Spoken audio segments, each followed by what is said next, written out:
Hey there, church. Pastor Chris here. Have you ever asked yourself the question, is there more? I was talking with someone recently and they were just sharing with me the things going on in their life, and yet they were struggling with a little bit of discontentment. It was funny because the things that they were walking through were all things that they had hoped to have in their life and were, very, very happy to have. Marriage was going well, work was going fantastic, things with the kids were going well, and they were busy with sports and activities, and just things in their life were what they'd hoped, and yet they found themselves feeling like they still needed something. They still wanted more in order for it to be something that caused them full contentment, is the way I'll put it. And as we started discussing this, we were really wrestling through, why do we feel those things even though we continue to amass more? And it came down to this idea that within our culture, the more we amass, the more we sometimes feel discontented. That's because we're constantly told that we are without and we need the next thing. And so in order to sell to us, society is constantly telling us how much we don't have. You're missing out on this experience. You're missing out on this possession. You're missing out on this relationship. You're missing out on having this opportunity. And so we're constantly told what we don't have, and we need to get this next product in order to be content.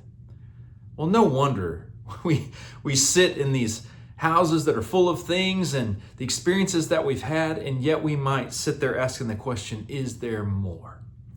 Well, what if I told you there is more, but we've just probably been looking in the wrong place?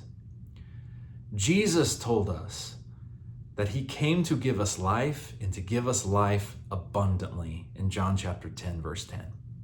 Abundantly, like overwhelming, overflowing life Jesus came to give.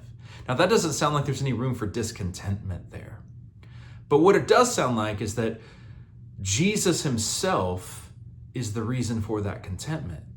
Having relationship with Jesus and walking in his will is what produces that abundant life, that overwhelming gratitude and contentment that we can have. So it sounds like the issue is we've just been looking in the wrong place. And yet every single day we're waking up, not only looking in the wrong place, but that wrong place comes to find us and tell us why we're discontented. But Jesus has shown us we can have life abundantly in him. We just need to follow him. Starting this Sunday, we're going to be doing a new series called There's More, and it's a deep dive into discipleship. Discipleship means to follow Christ in an unrelenting passion in which we begin to look more like him. And you know what that produces within us, church? Contentment, satisfaction. It's the good news that we are all meant to be able to partake of. And when we understand that in our own lives, we're positioned to be able to go and share that with so many others that are fighting that same type of discontentment. I want to invite you to join us for this new series starting on Sunday. We'll be in there for a number of weeks, but come prepared, come expectant. I hope to see you on Sunday as we begin to study the There's More that's found in discipleship.